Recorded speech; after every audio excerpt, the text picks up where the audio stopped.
Assalamu alaikum students, welcome to the fifth lecture. In the previous lecture we had discussed about the Aryans, which were the ancient invaders, and how they captured the land of the Dravidians, and how they divided different um, people into different caste on the basis of their occupation. We had discussed about different castes of Aryans. So let's continue with that and let's get started with today's topic. So at first the Aryans worshipped the signs of nature such as the sun, the moon, rivers, fire, and the earth. Because I've told you that the Aryans were Hindus. The Hindus that are present in India today, they are the descendants of these Aryans. So the Hindus, they basically worship statues, and some of the Hindus they worship sun, some of them they worship fire, and all these moon and earth and all these things. So at first, earlier they used to worship the sun, the moon, the rivers, the fire, and the earth.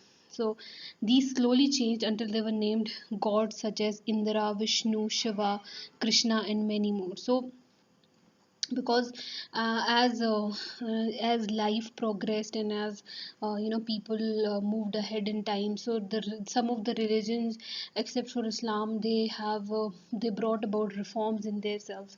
So these people, as they moved forward,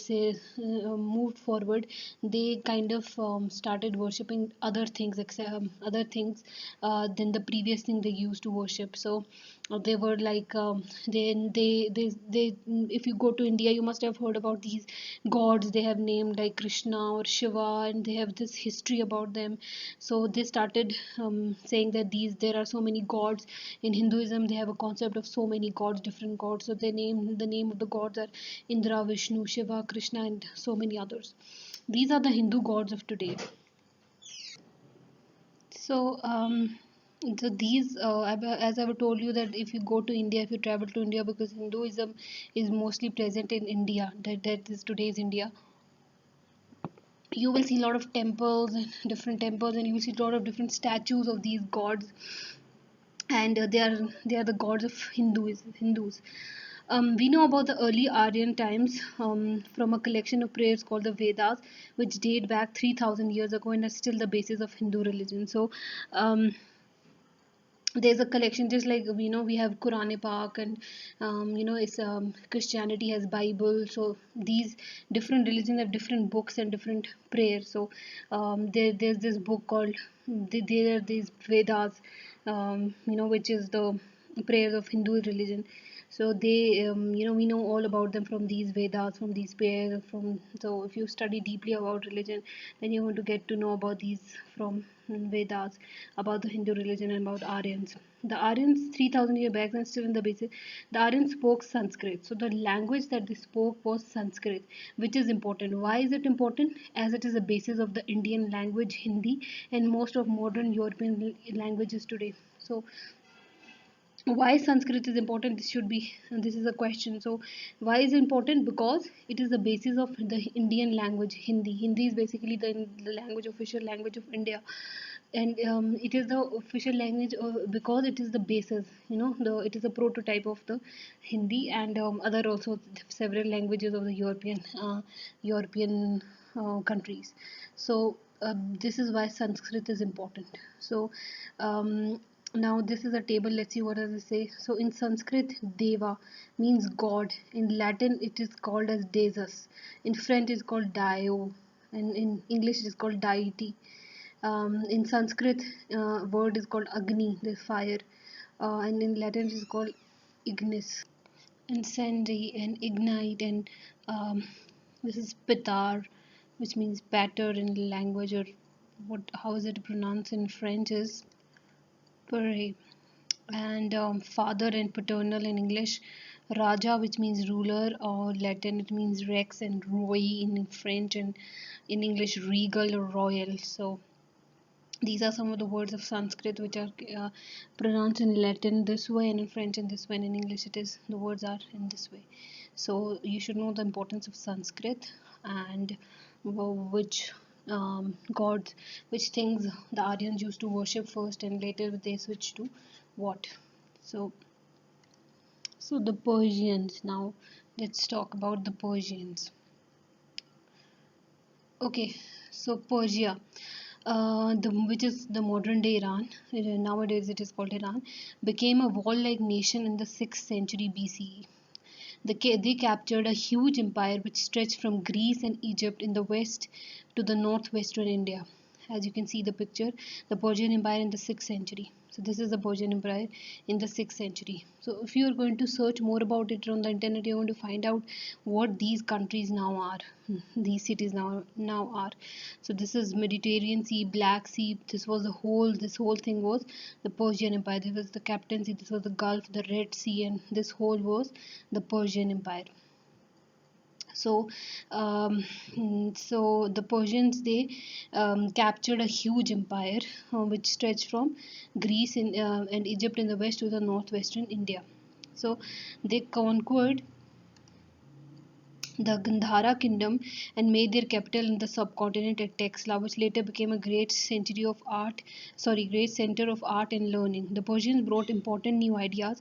What important new ideas did they bring? They brought the idea of the use of money. I've told you earlier that previously the barter system was used, but the Persians, they introduced the concept of money for the first time and new ways of buildings. So they were very forward looking people because they gave these great ideas of how to use money and how we can construct buildings in different manners. They also learned from the Aryans about medicine and how to make good steel, which was extremely expensive and could be made only in small quantities. So previously when people used to fight, they did not use bombs or atom bombs, or they did not use these sort of stuff. Previously people used to fight with hands and arrows, and so they needed steel and all these things. So steel at that point of time was very expensive. It was very very expensive, and it was found in very small quantities because only the rich could afford it. So it was they also learned that these Persians, they were very skillful people, and they were very forward looking people because they kind of cheated the idea of medicine, and they started making medicine, and they started making tools with the help of steel. Steel was mainly used by the rich for manufacturing better weapons. So at that point of time, I told you that people did not use all these atomic bombs and all these stuff. So people used to fight with hands and weapons, and so steel was mainly used. So the Persians also made good irrigation schemes in the Indus Valley. However, like the empires before them, they too grew weak after some years in power. So this has been the history that um, there are some good leaders who come and who fight and who conquer different lands, but after a certain period of time there is another emperor or another king, or a person who captures land. And but then the kings and the emperors, the weak emperors, they take charge, and the kingdom, they fail. So earlier Persians, this was their main main these were their main skills, or why they are famous, because they introduced the concept of money. They introduced the concept of making buildings in a new way. They introduced made good artillery with the help of good steel, and they started irrigation system, and they started they started producing medicines and all these things. So they were very developed and skillful people. Some ruins of ancient Texla, the capital of the subcontinent during the Persian Empire. So this was the basically the capital of the Persian Empire, Texla, which is nowadays called Texla. So this is some of the remnants of the earlier Persian Empire. So that's all for today, and I hope that you're understanding what I'm teaching, and I'm going to see you in the next lecture. So till then, take care, and Allah Hafiz, and keep revising, and keep giving us the feedback, and take good care of yourself. Allah Hafiz.